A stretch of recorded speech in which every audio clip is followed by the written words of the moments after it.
Free will doesn't exist, not even for you. Once you choose a state and you start embodying that state, you will begin operating from that state. Meaning, let's say that your old self-belief about people was that they're untrustworthy, and you have a series of life experiences that back up that belief. Maybe it was a toxic parent. Maybe your friends gossiped behind your back. Whatever the case, you began telling yourself a story about why these things continued to happen to you. And without a second thought, that story became your truth. And because the 3D is a mirror, and mirrors can only reflect beliefs or assumptions, you continued having the same experiences. Your reality is never going to change until you do. So trying to change other people is futile. If you want a different experience out here, start telling yourself a new story, one in which you're the protagonist. When you change yourself, other people confirm that change by conforming to it, and they 100% believe it was their idea. That's also why no one in your reality has free will either. They have no choice but to play the role you gave them. You hand everybody in your world a script, and that script is based on your beliefs about yourself, that person, and your relationship to them.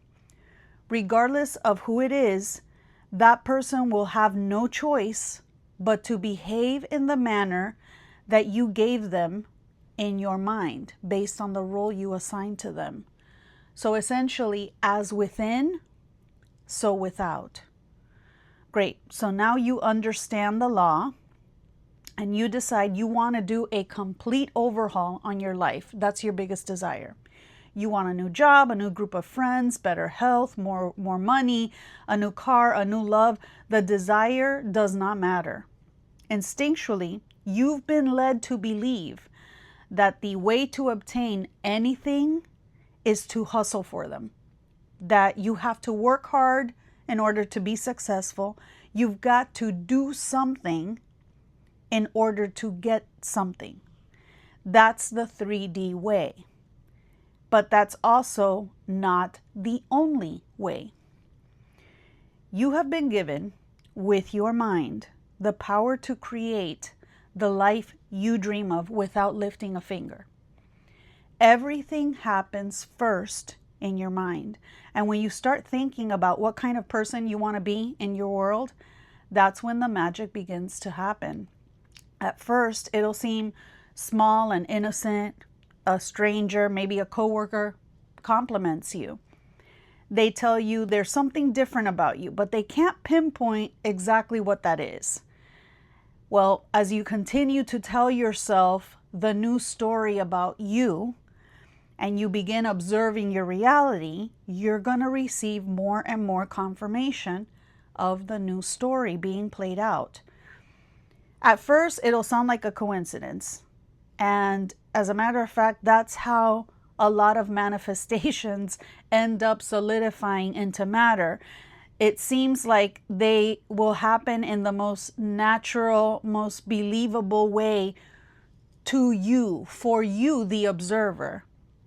And because the 3D is a very convincing illusion, your logical human mind is going to do its best to try and convince you that that would have happened anyway. But if you really want to blow yourself away with this, test the law on a big desire. One that you deem with your logical, rational mind that it's impossible right now. Just try it. Allow yourself to consider the possibility of what your life would be like if that desire in your imagination now existed in your reality. What is the first thing that pops into your head? Is it relief? Is it joy? Gratitude? Maybe it's bliss? I don't know. What's the next thing that we're normally conditioned to do once we've imagined we have our desire? what do? We mentally tell ourselves all the reasons why we can't have it. We often brush the desire off as it's unrealistic. We tell ourselves we have to keep our head out of the clouds and we need to keep our feet on the ground.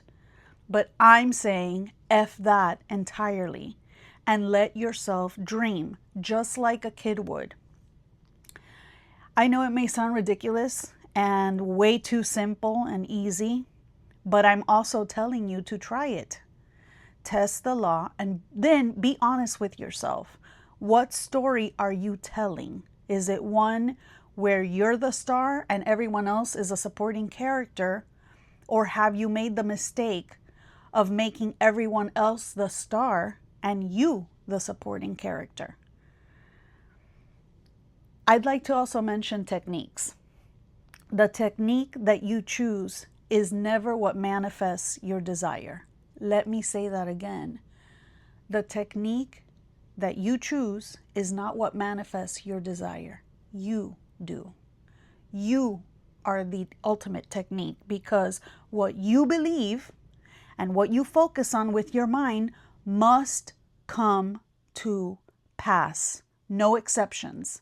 And that is for good things and bad things. I always add that in because I've manifested so many bad experiences in my life because I was still operating unconsciously, believing myself to be powerless and that I didn't have the free will to change the story that I was telling myself about me and who I was in my world.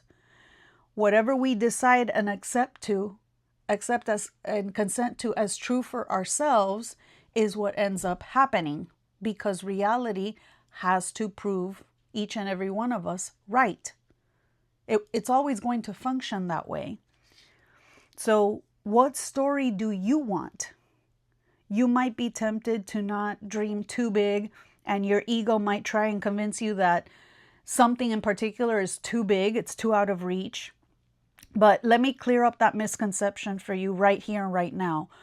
$1 is the same as $10 million to I am, to consciousness. Consciousness does not care and it doesn't discriminate. That's a human construct. Because of that, you can change your belief at any time. And if I were you and you're listening to this, why wait? Start this right now. Neville Goddard said, "Every seed has its appointed hour. If it be long, wait, for it is sure to come. It will ripen, it will flower." He also said, "Acceptance of the end wills the means." Go to the end. Always go to the end, which is you having your desire. You having anything that you want, whatever that may be. And remember that everything in your life, every experience you have is a fork in the road. And the one who gets to decide what happens next is you, the observer, your I am. No matter what you see in your reality, don't allow anyone in it to convince you that you're powerless, because that's a lie. By the way, some people aren't going to like this new version of you because it makes them uncomfortable. They got used to the old you that tolerated certain behaviors. And when you begin to operate on the new, like under the new state, this new version of you, some people aren't going to like it. Sometimes when we change and other people don't, they tend to see you as a threat, and it's human nature to want to keep others around us, others that we were once close to, in the same position. In other words, at their level. Now, everybody may say that they want to see you win, but the reality is they probably don't want you to win more than them. And I'm here to tell you that those kinds of people are going to eventually fade out of your life.